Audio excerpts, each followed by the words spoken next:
नमस्ते बच्चों। अधिकार के दूसरे एपिसोड में आपका स्वागत है। इस एपिसोड में हम शॉर्ट क्वेश्चन आंसर जो है ब्लूप्रिंट के हिसाब से पढ़ेंगे 3 मार्क्स के लिए। निश्चित रूप से एक क्वेश्चन इसमें से आएगा। चॉइस रहते हैं ना, तो चॉइस में एक क्वेश्चन इसका भी रहेगा, एक प्रश्न इसका भी रहेगा। तो आज मैं सिर्फ क्वेश्चन आंसर करने जा रही हूँ जो 3 मार्क्स के हैं। हाँ, एक बात, ये चैनल जो है आप सब्सक्राइब करना ना भूलें। अगर कर लेते हैं तो आपको नोटिफिकेशन मिलता रहेगा। पहला क्वेश्चन है, फूल एवं तारों के विषय में कवयित्री महादेवी वर्मा क्या कहती हैं? प्रस्तुत कविता अधिकार के माध्यम से फूल और तारों के विषय में कवयित्री महादेवी वर्मा कहती हैं कि वे मुस्काते फूल नहीं जिनको आता है मुरझाना। प्रकृति बहुत खूबसूरत है, प्रकृति सौंदर्य से परिपूर्ण है, परंतु यह भी निश्चित है कि जो जीवन मिलता है उसे खत्म भी होना है। अब फूल को ही देख लीजिए ना, फूल खिलते हैं फिर मुरझाते हैं। अगर फूल खिले ही रहें तो फिर वह प्राकृतिक नहीं लगेंगे, है ना। तो एक बार फूल खिले और थोड़े समय के बाद वे अपना भरपूर जीवन जीने के बाद मुरझाते हैं। यह नियति है, यह प्रकृति है, और इसलिए हमें उस फूल में सौंदर्य दिखता है। अगर उन्हें मुरझाना ही ना आए तो शायद हम उन्हें उतना प्यार नहीं करेंगे। यह प्रकृति का नियम है। दूसरी बात, वे तारों के दीप नहीं जिनको भाता है बुझ जाना। तारों के दीप, आकाश में असंख्य तारे उजागर होते हैं, संध्या के समय से सुबह 5 बजे तक रहते हैं। और यदि ये 5 बजे के बाद भी दिन में तारे दिखना, एक मुहावरा है, अगर ये दिन में भी तारे दिखने लगे तो सोच लीजिए कि हमारा क्या होगा, है ना, पृथ्वी का क्या होगा। तो प्रकृति बहुत सोच समझकर नियोजित करती है, संतुलित करती है, बैलेंस्ड करती है। इसलिए जो कुछ भी हमें दिखता है वह है थोड़े समय के लिए है, फिर जाता है, फिर आता है। आप सूरज का ही उदाहरण देखिए ना, सूरज रोज शाम को डूब जाता है, तभी तो अंधेरा होता है, तभी तारे दिखते हैं, तभी चांदनी रात होती है, तभी हमको नींद आती है, तभी हम हील हो रहे होते हैं, सोते हैं, और सुबह की किरण हमें जगाती है। तो वह सुबह कितना ऊर्जावान होता है। तो इसलिए जीवन में उतार और चढ़ाव आते रहते हैं, इसे हमें स्वीकार करना है।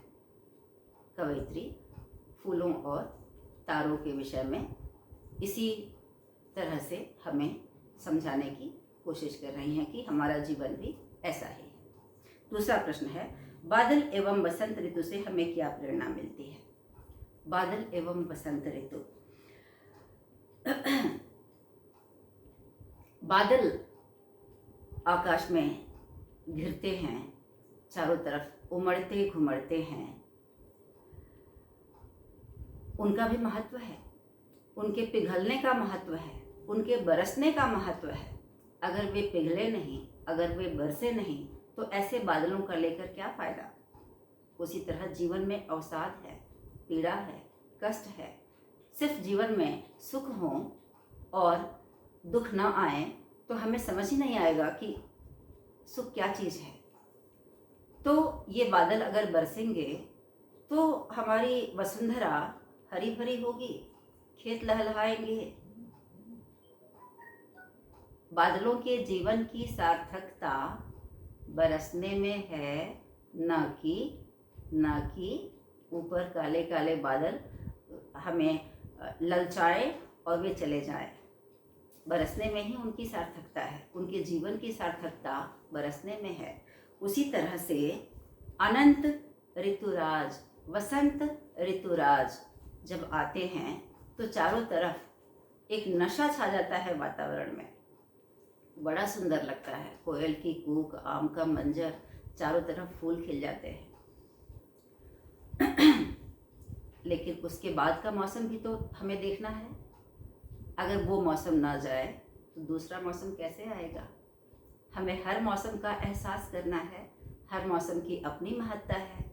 तो एक मौसम आता है जाने के लिए, उसकी अपनी विशेषता है, अपनी विशेषता दिखलाकर, अपने सौंदर्य का प्रदर्शन कर, अपनी महत्ता दिखलाकर वह चला जाता है। अब देखिए, आम का मंजर ही लगा रहेगा तो फिर हम आम कब खाएंगे?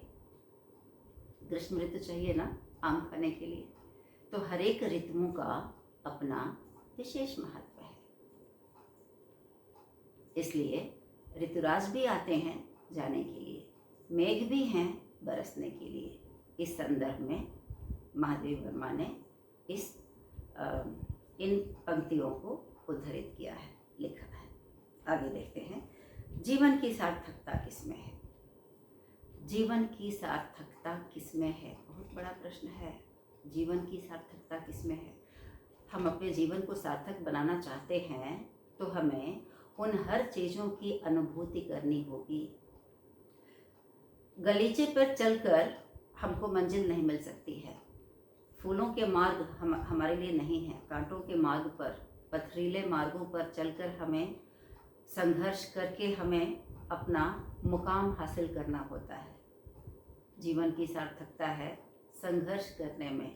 जीवन की सार्थकता है पीड़ा को झेलने में, कष्ट की अनुभूति करने में, दुख की अनुभूति करने में और आगे बढ़ने में। कवित्री यहाँ कहती हैं कि जिसे दुख नहीं मिला, जिसने अवसाद को महसूस नहीं किया, ऐसे जीवन का क्या फ़ायदा? जीवन का फ़ायदा ये है कि हम मुश्किलों का सामना करते हुए, मुकाबला करते हुए, डटकर मुकाबला करते हुए आगे बढ़ें और अपने लक्ष्य को प्राप्त करें। सिर्फ सुखी होना ही जीवन की सार्थकता नहीं है। दुख और सुख मिले जुले भाव हैं, दोनों ही आते हैं, दोनों ही जाते हैं। सिर्फ सुख हमें नहीं मिलता है और सिर्फ दुख भी नहीं मिलता है। जीवन के दो पहलू हैं।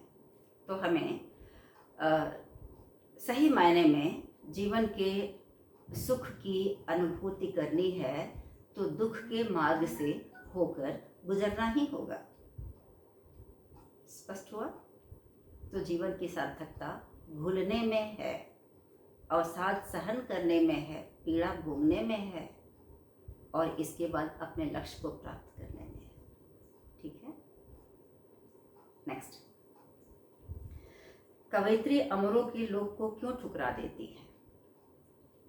कहती हैं कि हे देव, तुम हमारे ऊपर इतनी अनुकंपा करते हो कि तुम हमें अमरों का लोक प्रदान करना चाहते हो हमारी सेवाओं के लिए। नहीं, हमें अमर नहीं होना है।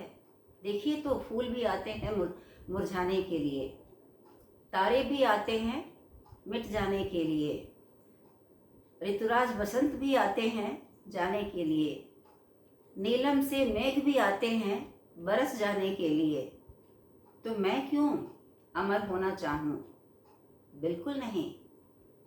मुझे ईश्वर ने, मुझे प्रकृति ने मिटने का अधिकार दिया है। यह पंचभूत से बना हुआ शरीर पंचभूत में मिल जाना है, यह भी एक वरदान है, यह भी एक वरदान है। तो वह कहती हैं कि हे देव, तुम्हारी करुणा उपहार के रूप में मुझे नहीं चाहिए, अमरों का लोक मुझे नहीं चाहिए। मेरे मिटने का अधिकार रहने दो, मुझे मिटना है, यह मेरा अधिकार है। इसी में जीवन की सार्थकता है। स्पष्ट हुआ? आगे देखते हैं। अधिकार कविता में प्रयुक्त प्राकृतिक तत्वों के बारे में लिखिए। अभी अभी हमने चर्चा की है, सारांश ही वही है। अधिकार कविता में प्रयुक्त प्राकृतिक तत्वों के बारे में लिखिए। प्राकृतिक तत्व यहाँ पर हैं फूल जो खिलते हैं फिर मुरझाते हैं, तारों के दीप, आकाश में असंख्य तारे उगते हैं, टिमटिमाते हैं, रोशनी से पृथ्वी जगत को आलोकित करते हैं, हमें अचंभित करते हैं और सुबह होते ही वे गायब हो जाते हैं क्योंकि सूरज देव उग जाते हैं। प्राकृतिक तत्वों में नीलम से मेघ हैं जो उमड़ते घुमड़ते हैं और धरती की प्यास को बुझाते हैं, हमारे लिए खुशहाली लाते हैं, पृथ्वी को धन धान्य संपन्न करते हैं। उसी तरह से अनंत ऋतुराज हैं जो खुशियाँ बिखेरते हैं, पृथ्वी पर मनोहारी दृश्य उत्पन्न करते हैं, हमारे अंदर राग उत्पन्न करते हैं, फूल खिलाते हैं, कोयल की कूक सुनाई देती है, आम पर मंजर लगते हैं, चारों तरफ बसंत का वातावरण होता है, उमंग का वातावरण होता है, होली की शुरुआत होती है, वसंत पंचमी होती है, सरस्वती की पूजा होती है, फिर वो मौसम बदलता है और फिर चैत्र का महीना आ जाता है। उसी तरह से हमारे नयन हैं, इन नयनों में अगर भाव ना हो, इन नयनों की अपनी भाषा ना हो, इन नयनों में पीड़ा ना हो, इन नयनों में कभी आंसू, मोती रूपी आंसू ना बहते हों, तो ऐसे नयन, ऐसे नयन नयन नहीं पत्थर है। पत्थर की आंखें हैं क्या हमारी? नहीं, हमारी आंखें और हमारे दिल का तारतम्य जुड़ा हुआ है, कनेक्शन है, कोऑर्डिनेशन है, मिला है। दिल में चोट पहुंचती है, दुख होता है, मिलन और बिछोड़ने का भी एक संयोग बनता है, तब आंखें भीगने लगती हैं। गंगा जमुना मोती जैसे टप टप बाहर आने लगते हैं, मोती आने लगते हैं। अगर ये मोती ना आए, अगर ये आंखें सूनी रहें, इन आंखों का क्या फ़ायदा? तो ये शरीर जो है, प्राण जिसमें है, प्राणों का सेज है हमारे शरीर में, जिसने बेसुध पीड़ा नहीं सही, नहीं महसूस की, तो वह शरीर, वह मन संवेदनहीन हो जाएगा, वह भी जड़ हो जाएगा, वह भी पत्थर हो जाएगा। तो ऐसा पाषाण हृदय लेकर हम कैसे जी सकेंगे और कैसे हम मनुष्यता की रक्षा कर सकेंगे? इसलिए हमारे अंदर सुकोमल भावनाएं जरूर होनी चाहिए। सुकोमल भावनाओं को महसूस करने के लिए दुख की भावनाओं को महसूस करना आवश्यक है। दुख महसूस करना आवश्यक है, पीड़ा के दौर से गुजरना आवश्यक है, अवसाद ग्रसित होना आवश्यक है। तभी तो हम सुख की महत्ता को स्वीकार करेंगे, महसूस करेंगे और खुशी महसूस करेंगे। तो इस तरह से कवि ने प्राकृतिक बिंबों के माध्यम से, प्रतीकात्मक तरीके से, प्रकृति से ही प्रतीकात्मक तत्वों को लेकर हमें इसके महत्व को दर्शाया है और इसको हमारे जीवन से जोड़ते हुए देखा है और अंततः कहा है कि जैसे ये बादल बरस जाते हैं, घिरते हैं और घुल जाते हैं, जैसे तारे आते हैं, टिमटिमाते हैं और सवेरे खत्म हो जाते हैं, जैसे फूल खिलते हैं फिर मुरझा जाते हैं, हमारा जीवन भी वैसा ही है। तो ये मिटने का अधिकार है। प्रकृति के तत्व भी मिटते हैं, हम भी मिटते हैं। तो इस तरह से यह कविता बहुत सुंदर जीवन में संदेश देती है, जीवन के प्रति हमें सकारात्मक संदेश देती है, मिटने के अधिकार को एक सकारात्मक रूप देती है, एक स्वीकृति देती है और वह कहती है कि हे देव, तुम्हारे करुणा स्वरूप हमको अमरों का लोक नहीं चाहिए, मिटने का अधिकार चाहिए। ये मेरा अधिकार है, ये मैं तुम्हें नहीं दूंगी, मुझे अमरता का वरदान नहीं चाहिए। आज बस इतना ही, दूसरे दिन फिर मिलते हैं दूसरी कविता के साथ। और हाँ, चैनल को सब्सक्राइब करना ना भूलें।